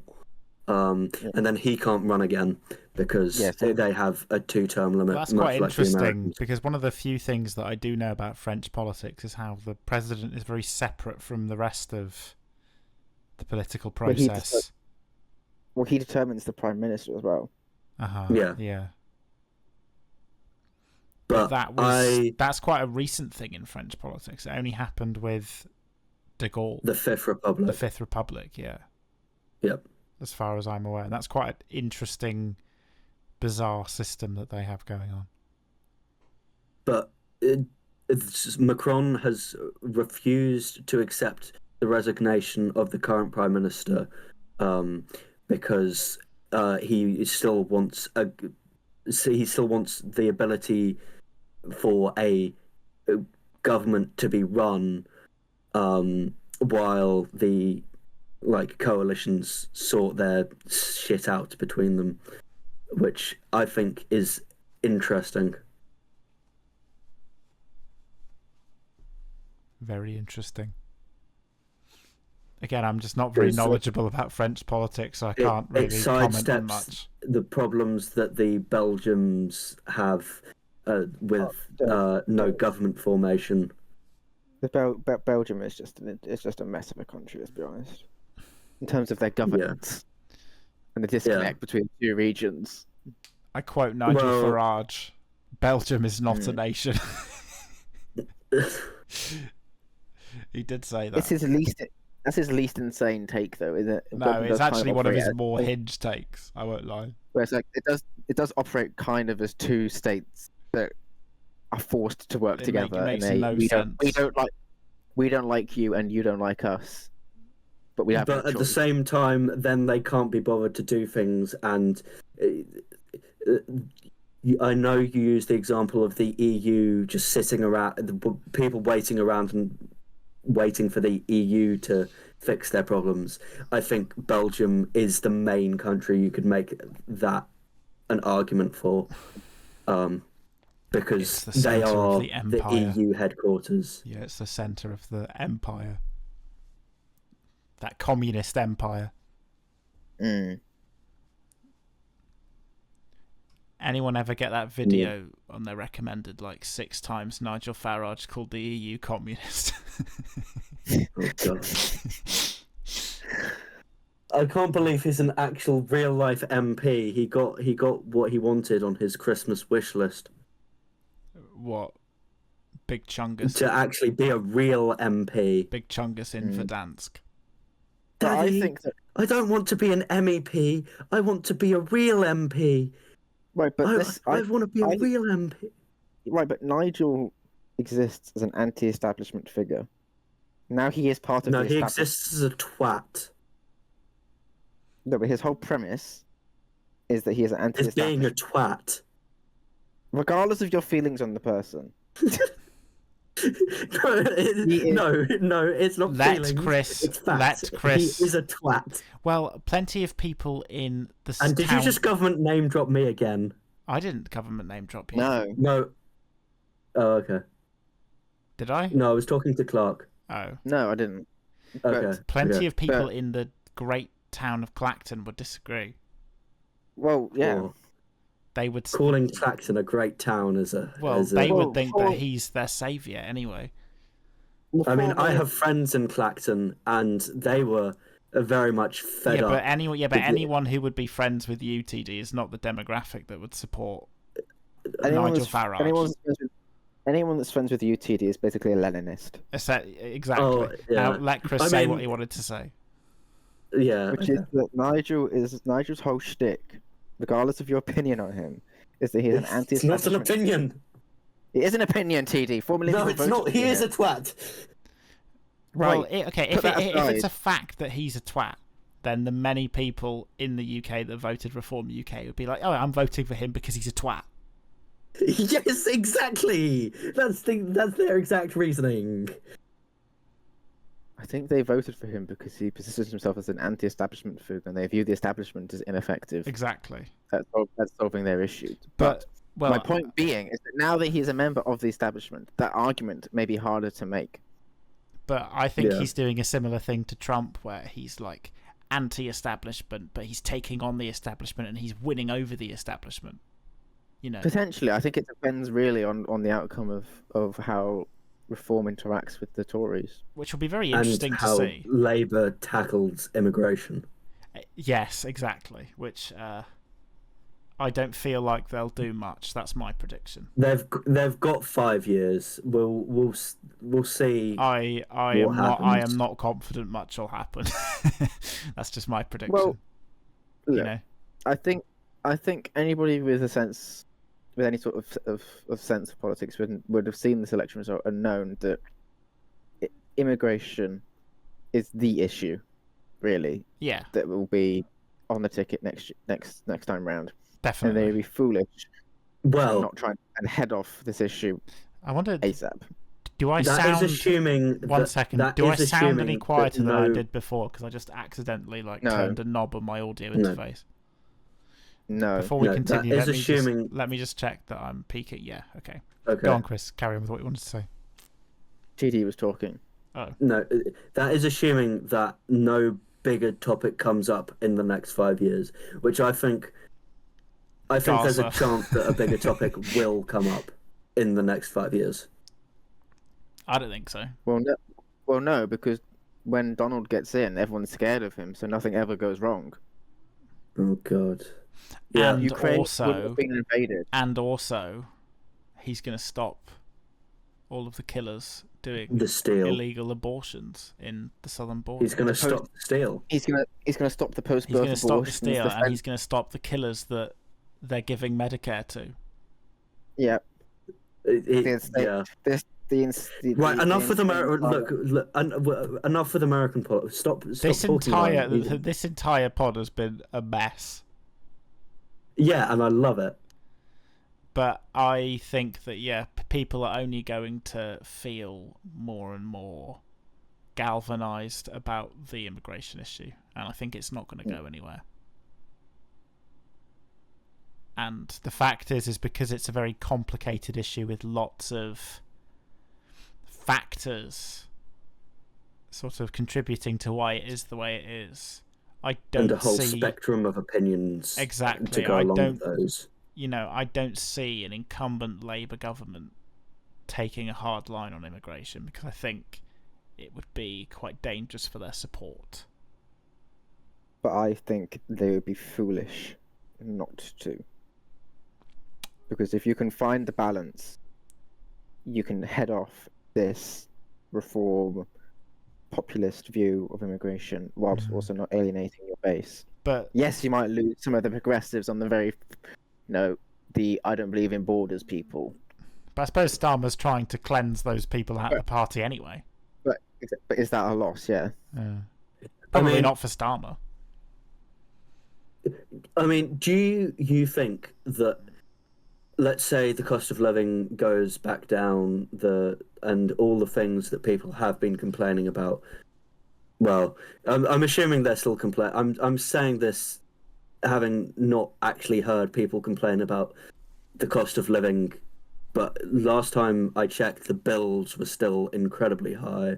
All the things that people were moaning about were still, people were moaning about them. The cost of a meal deal has skyrocketed, that type of stuff. What are we on now? If that goes back down, with a club card, it's £3.40. Good, because I've not been in the UK since. I think when I went back in February, I didn't get a meal deal as well, so I don't know. Yeah. Repeat that, Chris. How much is it? It's like £3.40 with the club card, or without the club card, is it £4.50? It's £3.90. Okay, but God, I thought it was $4.50. If it got brought back down to £3 with or without club card, and all these no, but let's say Labour does manage to miraculously sort it out. This should have been in the Labour manifesto. It's a £3.50 meal deal. £3 Tesco meal deal. It's like locking the price of hash browns at college to 20p. Exactly. This is the kind of government intervention we want. This is the kind of policies that we need. Yeah, if those kind of things do happen, do you not think people will No, I guess not, because the political memory is very short. I think the immigration issue, though, it's only been growing since, I want to say, the beginning of the Blair government. Like, the sentiment has only grown and grown and grown bigger. Look, TD, to answer your point, the price of produced goods like food is not going to go down, because the price to produce that stuff is not going to go down anytime soon, because there's always events going on in the globe that are driving that price up higher and higher, be that weather, war, or just a shortage in terms of production deficit. Where they can make a difference is in terms of things like cost of energy. Yeah. And keeping inflation to its current 2%. But people have always complained, regardless of whether the economy is good or bad, about the cost of things going up, because that is the nature of inflation, is it does go up. But it has been atrocious recently. But you can't argue that. It has been atrocious, but it isn't really within the government's control. Inflation is not a determinable policy in terms of like, oh, well, we're going to just get rid of inflation. It is if the cost of goods keep on going up, though, or if there's all these things going on, Why are companies continuously recording record profits higher than inflation? May I add, it's not just like 2% more than they earned last year. It's always record profits. They're fucking but you're greedy bastards. Well, that is the nature of capitalism. Yeah, but as a more are you advocating for policy where they can only make a percentage profit that's tied to inflation? Increase year on year, I mean. Because I think like capping the price raises of certain items and goods across the board so that you avoid another cost of living crisis would be a good policy. As for capping profits, I would want to look into that more to whether I decide that's a good idea or not. Do you not think that for an economy, putting those levels of restriction on businesses, is that going to be a good look for the economy? Because I don't think it would be.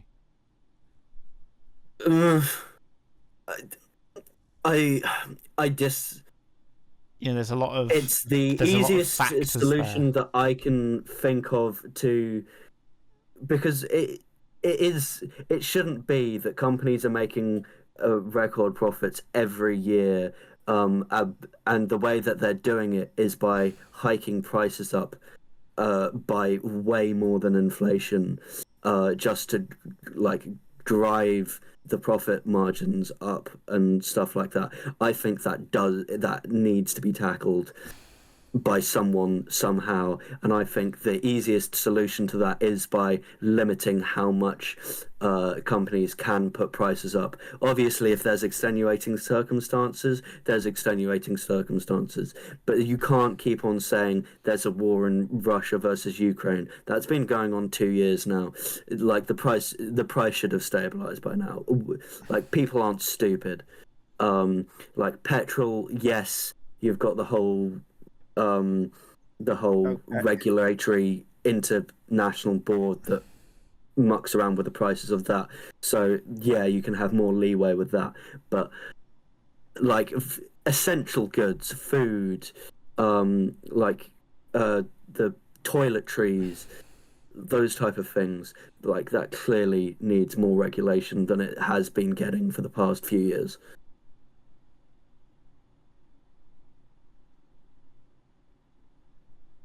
Right, I haven't started roboting, have I? Yeah, but you can. The thing is, right, TD, is that is a convincing argument, but you can still buy a kilo of spaghetti for 56p. Yeah, but like it's. I'm not. Yeah, when you could you live on a incredibly basic like having the same meal every day lifestyle. So Chris, are you making the argument that people that complain about this kind of thing are only doing so because they're buying things that they don't need? Is that the argument you're making? I think that I don't think you can deny that, yes, some price rises have been incredibly steep, but sometimes people do not make it easy for themselves. That's my position. You've got a point. Some people. I think I do agree it's a mix of a lot of factors. I won't deny. Some people definitely do struggle because they for whatever reason, they can't work in a full-time job, or they have an illness, which means that restricts them. There are definitely people that struggle with income for factors that are out of their control, and they deserve to be helped as much as possible. There are other people that do not work and struggle with income out of choice, out of poor spending decisions, or out of an unwillingness to work. Mm-hmm. Those people, when they then complain about everything being expensive or stuff being unaffordable, I don't have a ton of sympathy for, because they have chosen to make their lives more difficult. It is a lot easier to point at things outside of you than take responsibility for your own decisions. I do believe that a lot of people have that disposition. Obviously, I won't deny that there are a lot of factors outside of individual control, but I think it is a mix of both. But if these people were getting by 3 or 4 years ago, and now they're not. Even if we do take the argument for granted that yes, they are making their life more difficult for themselves, surely that is that is still a telling sign that something has gone wrong when they could get by and they're living the same lifestyle now as they were before, and now they can't get by. Well, the price of the price of goods has increased at a rate at which the benefits payout has not. Yeah, and like that is a problem, full stop. And so I think that's where. Well, then do you not think that a better policy? Regulation... Well, then you've got two choices there. That is regulate directly, or you, I suppose, look into the benefits payout and how high that is. But the issue with the benefits payout is that post-COVID, there are so many people that are on benefits that shouldn't be because they just haven't returned to work after COVID. Is that the welfare state is far more stretched than it should be. There are a lot of people that are on benefits that have no reason to be. An increase. Send them down, Pitt. well, this is an area that the Tory government was exploring, in that how can we expand the way that the job centre works to take into account things like working from home jobs, remote jobs. It's quite a good idea. Encourage people that perhaps have issues in terms of leaving the home. How can we encourage them into, employment? I think, though, that the key issue we're getting at here is the thing with capitalism is, I suppose at very least in its more laissez-faire variety, is it's inherently supposed to be a system in which corporate entities are allowed to sort of determine their own prices according to demand, right? And according to, I suppose, competition. And they will charge the highest amount they can get away with because that makes sense. They want to, corporations, the whole point of the system is to rake in as much profit as you want. Often the rationale for that is, well, in order to get the maximum profit, you have to deliver a service at maximum efficiency. Is kind of the underlying argument for capitalism, I suppose you could say. Yeah, but you can see the direct result of laissez-faire capitalism is the corporations will either monopolize and then increase... I'm not laissez-faire, so yeah, I've never been pro laissez-faire economics personally. Look, or even with the somewhat regulated capitalism that exists in the UK presently, they'll just cram things up with very little reason behind it other than unfettered greed, and throw up a defensive wall of the war in Ukraine or some nonsense, and use that as justification. Well, the other big thing at the moment that is driving the cost of retail up is theft. The amount of goods that are stolen is sky high at the moment because a lot of people have realised that if you steal under a certain amount, there's nothing that happens to you. So it's become a form of money making for people where they nick stuff from the Tesco's, alcohol or whatever, and then if you go down to the local on a Friday, voila, there's bottles of Smirnoff on the table for sale for £10 a pop. That magically appeared there. Yeah. That is a cost that is then borne by all normal consumers because that just gets passed on to you. Mm-hmm. I think a failure of policy and police enforcement. I feel like that. I can't directly comment. I feel like that is another one of those vapid excuses that supermarkets will try and throw up. Having worked in a Tesco's for a year, it is insane the amount of stuff that just walks out the front door. And because what's nothing you can do. and what's the store policy on that? There's nothing you can do because the until you've walked out the front door, you haven't committed a crime. And once you're out the front door, well, we're not allowed. You're not allowed to intervene full stop as a stop employee because the liability to the company if you get harmed is just insane. So they just say don't bother. But TD, I think also, you are if you- onto something. Sorry, you didn't finish. I didn't finish. You cut me off. Sorry. But also, once you're out the front door, you're home free. You can just run away. You're done. So that's a cost that gets passed on. I think. Look, we finally beat Medicare. But the thing Stop is, talking about America. I've had enough. This is the Europe. This is the Europe special. I think the thing is, right, with capitalism, there is, like, what you're saying is correct. Yes, the goal is profit. Like, no one is arguing that about capitalism.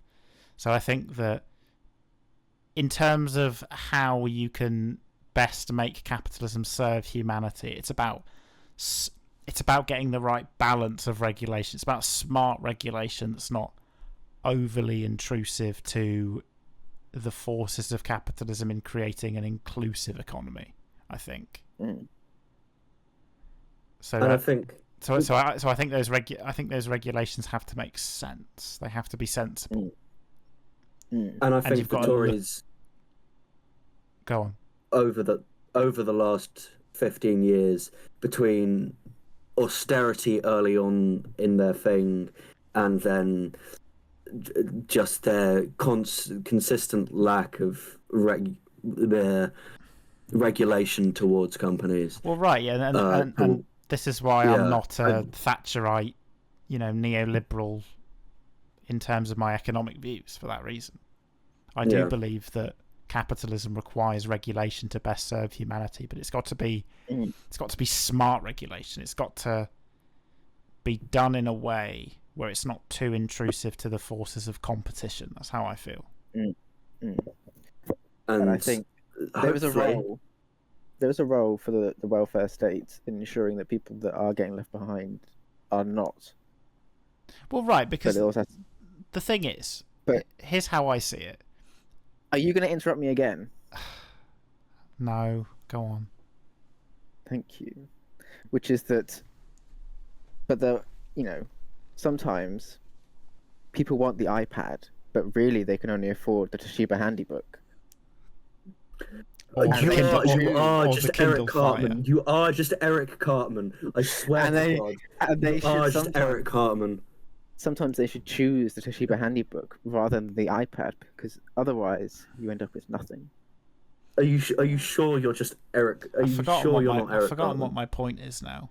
What was my point? What was I saying? That Clark is Eric Cartman. No, something about the evil capitalism. What was it? Capitalism, stinky. Stinky. Is capitalism stinky? Why do you think that? Well, think about when capitalism first started. Think about the smell that came out of the River Thames. That was unfiltered capitalism. I think when people think of capitalism, they think of Amazon giant corporations, and they don't think of starting your own small business where you can be creative and dictate what you want to do with your money, and that is also capitalism. I think. But you don't think? Yeah. I think part of a problem we have now is capitalism is not very good at advertising itself in terms of all shitting in the River Thames is also capitalism, because the only alternative is essentially tyrannical state planned economics. Well, I would say, TD, that actually shitting in the Thames is probably more communist because everybody is equal if they're all shitting in the Thames. You're all shitting into the same. No, and if you're shitting in the public wastewater, I would argue that shitting in the River Thames is actually capitalist. One, because it occurred under a capitalist system, and two, because it was not regulated. The companies just dumped all the sewage in the Thames, and it was regulation that made the Thames not be shit poo water. Okay, I think we'll end this on this discussion. TD, are you an anti-capitalist? Are you anti-capitalist? No. I have my surprise topic. It's a great surprise. We're nearly at 2 hours. I don't want to end it. Okay, maybe tune back in next week for the reveal of if I'm an anti-capitalist or not, because I want my surprise topic. No, we're not letting you dodge this question. I want to know. No, it's a cliffhanger. It's a cliffhanger. No, it's a cliffhanger. But I want to know now. I want to know because I've never been because you've always said all these. I can tell you after the cast. You've always said all these anti-capitalist things, and I want to know: are you actually a socialist? I'll tell you after the cast, but I won't tell the cast listeners. A Maoist. I'll tell you after the cast. But tune in next week. What are you, TD? Answer the question. No. Yeah, what phobe are you? Are you a capital phobe? Right. Hi and welcome to TD's surprise topic. So TD's surprise topic today. No. Yes. Ben, Yeah. No. Ben, intervene. No. TD, if you politely answer if you are a capitalist or not, I will give you a Mr. Beast burger. Wow. You know what? A vegetarian Mr. Beast burger. You know what? I don't actually want a Mr. Beast burger, vegetarian or not vegetarian. I'll get you a vegetarian Nando's butterfly burger. Ooh. That's hard to turn down, my guy. That's hard to turn down. Come on. You know what? In my current city, there are no Nando's. Oh, damn. So, but have I been missing? I'll get you an L&P. Oh. Yeah, see, I know my New Zealand law. I know my shit. Lemon and power. I know. Yeah. See, you forget that I actually know New Zealand law, whereas Chris is a complete plebeian. Yeah, actually, Clark, you can do your New Zealand mention meme. But wait, hang on, I didn't mention it. So do you even count it? Do you even know what L&P is, Chris? I don't think you do. Do you know who Winston Peters is? I know who Winston Peters is, and I know what L&P is because my uncle lives in New Zealand and he has brought it back for consumption before. Damn it! Why has everyone got links to New Zealand? You know what's funny? My aunt. Pollen bone in your body. That's where you go. You know what's funny? My aunt. Imperialism is in our fucking blood. When she flew out to New Zealand, she bought toothpaste here, right? And a message from my mother within the past week topic? Was no. This is just a funny anecdote. Was, hey TD, can you buy for your aunt some fucking toothpaste because we don't have high fluoride toothpaste in the UK? And I'm like, oh, what a weird request. I mean, I guess, sure, whatever. Fascinating. Yeah.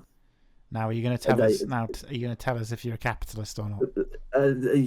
My surprise topic, as you were asking so politely, was No. So earlier today, I was on vacation, and I'm going to say tell this us what you to think annoy of Chris. billionaires. I was on vacation, right? And then I've come back home, and I've got two water bottles, one water bottle, right now, all the turns that was filled up the turns have tabled by the Chris? water in my current town, and the other water that was filled up in like a. What the fuck are you talking about, TZ? Why are you talking about bottles of water being filled up? Because my fucking surprise topic is, why does water taste funny? Because it has different minerals in depending on where you are. I was gonna go on a whole spiel. But now you've ruined it. You're demented. You're sucking the fun out of me. Why are you avoiding my interesting topic? TD, you are given a blue pill. Well, because Clark avoided my interesting topic. I answered your question. Why does water taste? No. I was going to talk about it, but all of a sudden you decided that you just give the smart Alec response, And What do you so, mean? What do you mean? It's not Alex response. You mean the actual answer? Is this the first time we've had an argument yeah, but on the podcast? I was gonna philosophically wax on how like the world is so like unique and how like different water. But no, you've just decided you just My decided favourite to hit me water with. would have to be in Flint, Michigan. Lead. Oh, Lead we've water. come full circle We've come full circle from the to first Flint, cast Michigan. to now. Yeah. Right. TD, you're given a red pill that says communism and a blue pill that says capitalism. Which one are you taking? You have to take one or the other. You have to take I'm one or the jumping other. out the There's no window. other way around. You know No, what? you have to I'm take one or the other. becoming. You know what? All of a sudden, I talk You to are- Are you talk cucked? to- Are you cucked on blue pilled, or are you based red pilled? You are strapped down to a. I decide that. I decide to. You know what? At that exact moment that Morbius, and I know he's Morpheus, not Morbius. I'm doing this for funny, Clark. Before you correct me, Dr. Michael Morbius, like he offers me the pills, right? And then at that very moment, a massive bird breaks in the window and picks me up, and then carries me away. And Did it break the window of a glass house? Ergo, the one that Yeah. Chris lives in. Yeah, the one that Chris lives in. I live in an ice house. with Michael Morbius. I live in a concrete house. I'll have you know. With Michael Morbius. I live in a paper house. And then the big bad wolf, he comes, he huffs and he puffs, and he blows your house down. Look, TD. Ben and I think, have both nailed our colours to the mast. We are both advocates of a capitalist system where the state intervenes with state intervention. A mixed economy. That's a mixed economy. That makes sense. So I'm. Where are you, TD? So Answer I'm the I'm a liberal. Where am I? I'm a liberal and a social democrat. So I believe in a capitalist system with smart regulation to allow it to best serve humanity. I would say. Exactly. Things like No. anti-monopoly legislation, stuff like that. Exactly. Where am I? What do you- I'm in Aotearoa, New Zealand. There you go. That's position- where I am. What position do you take on this issue? I don't actually play football. But if I did, I'd probably be like. I said Why this won't you issue. I say didn't that? say Why football. won't you? Because I've always found your political views difficult to pin down. Well, not difficult to pin down, but difficult to pinpoint. Exactly. And now I want to know. Are you talking about pinning down women? Wow. No, I allow women to listen. A black woman is speaking. Listen. Can you just answer the question, please? And on that note, I think it's time to end. No, it's No, not. it's not time to end. not Yeah, time we're to not end. leaving. No. We're No, not no. leaving until you answer the question, Listen, TD. TD, that Well, button I'm is gonna outro the cast. And if you outro it, we're just going to keep talking and we No, will just decide no, for you. Chris hasn't done his midtro yet, so Chris has to do his Okay, midtro Chris. before Yeah, we do Chris, the do your, outro. Right, I'm doing my intro. Shut up. Hello, and welcome to the Communism v Capitalism podcast. I am your capitalist, Chris. And I'm your My fellow, fellow capitalist. capitalist. Sorry, go on. This is my fellow capitalist, Ben. I support Marlboro, Thank the you. company. We Big had tobacco. There's a third. not the region. There's a third person on this podcast. Let's ask them who they are today. Yeah, which team are you? I'm Marlborough, the region. Marlborough in Wiltshire. No, Marlborough in New Zealand. I thought Marlborough was a place in Wiltshire. No, it's It a is. place in You're New correct, Zealand. Ben. It's a market town. I hear it's Right. nice. I've never been, but I hear it's nice. It's nice. It's also the wine region here. Right, TD. Well, you've Can done you your say- midtro, so now I can do the outro, right? No, because you Yeah. haven't. You haven't. No, I- the summarised. midtro's not finished because you've not answered the question. Yeah, Well, that he no, posed no, in the no, midtro. The listeners because don't know who you are. when you were doing Listeners don't know who you the are. Drake and Sonic thing, and I was like, well, I'm not feeling like either Sonic or Drake today. So is that You your know, answer? that- or not? that counted like as a answer for that one. And when I'm saying that I'm the region of Marlborough today, Not actually, no. It is a different day. It is a different day. Yeah. But So when I'm listen- saying I'm feeling like the region of Marlborough today, then I'm like, you know, so the listeners, and so the listeners don't know who this mystery voice is. They haven't introduced themselves. my name is Marlborough. I'm a region in New Zealand. I produce a lot of wine, and I think I also am the responsible for Why the does Marlborough it bother Cigarette you Company, like, if I for was which I you, apologise. I would be wanting to Yeah. broadcast my political views to as many people as possible, but you seem to No. not be interested in that. Because I'm funny. You know. Is it funny? It's not funny. It's like pulling fucking teeth. Yeah. The problem is to me, He's taking I joy. find it incredibly funny, and maybe that's a problem with But me. you say in my all current these state of mind. anti-capitalism things, but yeah, I can't pin down what your actual opinion is. Well, maybe stop trying to hit me with a pen. Maybe start TD trying to hit me with a. I think TD doesn't. What's the word I'm looking for? I think, Ben, that TD doesn't have any positions of his own. He just repeats whatever he's seen on TikTok that morning. Yeah, Well, you're worse. you know what? than- I haven't even been on TikTok since Unless he says the opposite, that's what we're going to have to assume. You know, unless he he just can say repeats. what He just repeats AOC. He repeats what he hears AOC say.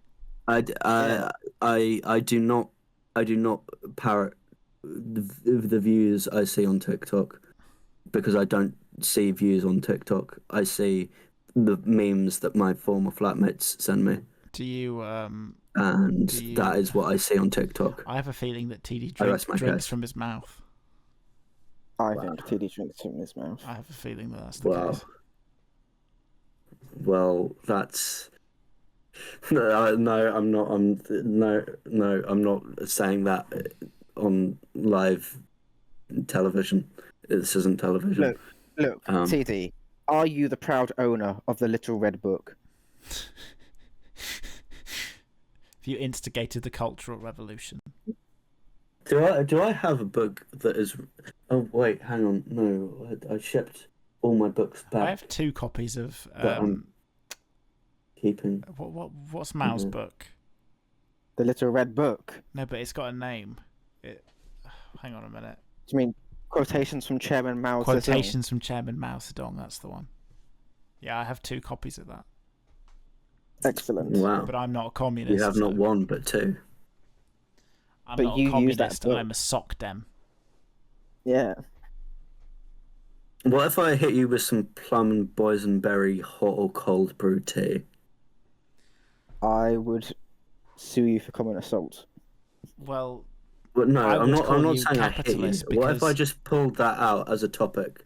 What if I was like, "Hey guys, I think we should discuss the topic Yeah. of plum and People- boysenberry do you know what really hot and annoys cold me? brew tea"? Is that people try and separate capitalism from the cool stuff that it creates, like our whole consumerist world, like films and video games and all these cool things that would not be possible without the forces of capitalism. People try and separate that from the economic systems that make those things reality, and that's something I've never understood.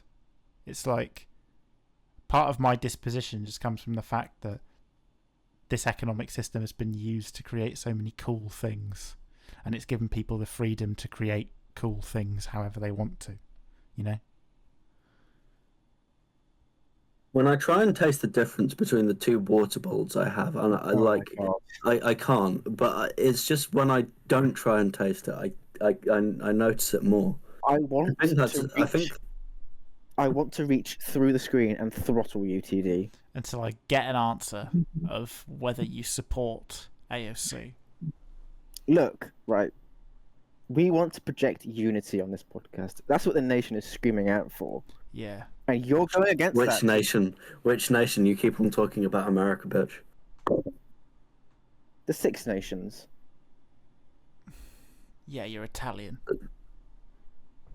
You're Welsh. They want unity, TD, and you're denying that. How can Well, you sleep? How can you sleep at night knowing that you are sowing division? You're like Boogie 2988. You're a fence sitter. If you like Unity, go and call Ubisoft and see if you can license it out or whatever.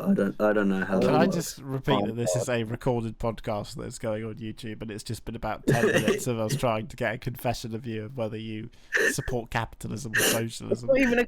And you know what? I find it even funnier that it's gonna go on YouTube. Your continued inquisition is just making me laugh more and more.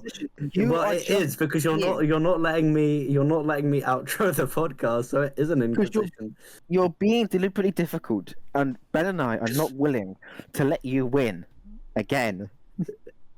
You have done this too many times. And you keep making all these points that relate to this, and yet when we try and get to the crux of what you're talking about, you won't budge. And that's confusing. Oh no! If I no, yeah, Han, wait. You have done this too many times where you'll say something. We will try to interrogate what you say to understand your position, and instead of responding constructively, you just filibuster about. Or you just talk about like, the water. Why does water taste different in New Zealand? But I Did did you think actually in your want head my- that was a good surprise topic? No, I thought it was shit, but it was funny and we could talk about it for 10 minutes. But then all of a sudden Clark comes up and he's like... Because here I've been and- quite impressed with most of your surprise topics and the fact that you just came up with them on the spot.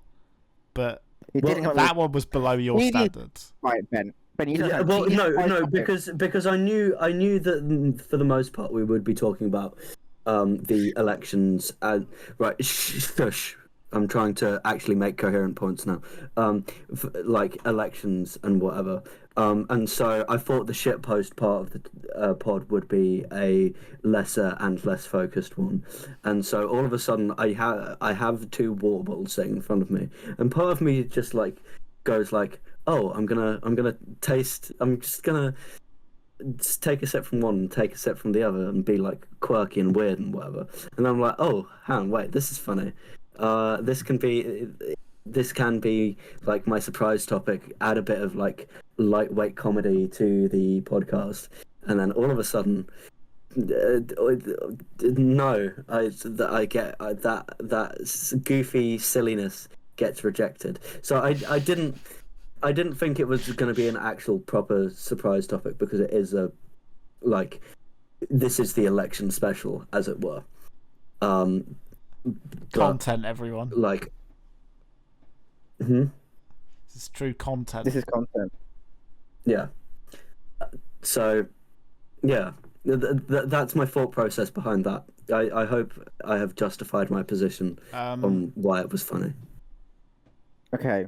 We Now, understand. justify your position. And now you've got to justify your position on something else.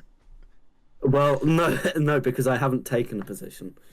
So You I'm do not on have the a field. position. are you pleading the I'm not on the field. He is pleading the fifth. Yeah. Oh god. Yeah. Why did your microphone sound worse?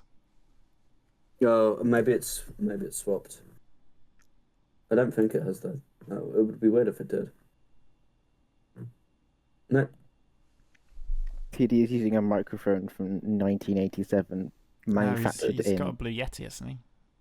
No, he's using a Snowball. he's The Blue he's Snowball. using a microphone Yeah, manufactured sorry, I'm not that rich. manufactured in Voronezh. Right, can I outro the podcast now? It's In the approaching depths 2 a.m. Mine In the is a depths of the USSR. Road SM something. It's good. Right, Mike. can I outro the podcast now? Only if you tell us afterwards what your position is. Yeah. I literally said that before that you guys started. Okay. I mean, demanding us at this point, I just want to know. So just go on. At this point, you'll take it, will you? I did a Joe Biden hesitate there. Right, yeah, at this point, enough with Joe Biden. This is the European election special. at this point, I'm satisfied with that Go ahead. Okay. Right, Clark, are you satisfied too? Do I want to come to a consensus? I mean, as a non-shit stirrer myself, I will go with what Ben says. Right, beautiful. Can this podcast be named the European Election Special Feat? Feat, the absolute messiest podcast you've ever seen. European election implies something pan-European. Okay, well, the Franco-Britanno election special then. Anglo-French. We shall. Wouldn't it be Franco? No, you know, It would be Anglo-French. Yeah, I think you're right. Okay. Okay. Well, thank you for tuning in. Thank you for tuning in to probably the most shit-posty, unhinged podcast. I've got to edit half of it out as well. Fucking kill me. No, you've only got to edit one place, I'm pretty sure. Oh yeah, you say your when I'm if that's not a testament to how tired I am, I don't think that one exists. Right, okay. Anyway, thank you for listening to this very unhinged episode today, people of all peoples. We have been the Hen and Friends plus Drake and Sonic plus Weed Day plus Capitalism v Communism plus Capitalist versus Communist plus Temu podcast. No, plus the what else we talked about? Plus the what was it fucking called? Osiris podcast. Yeah, right. I have been a person. Joe Biden. I hate fucking Joe. Enough. We're not talking about Joe Biden.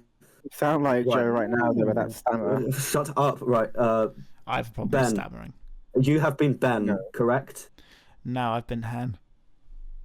Oh, you've been Ben. In the name. Han. Do you have any final words? Come on, man. No. Oh, fuck off. Clark, you have been a pain in my ass in the best way possible. Do you have any final words? That sounds pretty gay. Look. And by the way... Okay. Great final words. I have been TD, and I have been resident Maoist. Been hilariously funny, and probably the most annoying person on the planet for the last 2 hours for my fellow hosts. TD is the Leninist, Marxist, Maoist. So it's at this point where I say piss, I say peace, I say, you know how it is. And you all say, "What the fuck did I just listen to for the past 2 hours?" Until next time, comrades. Peace, peace,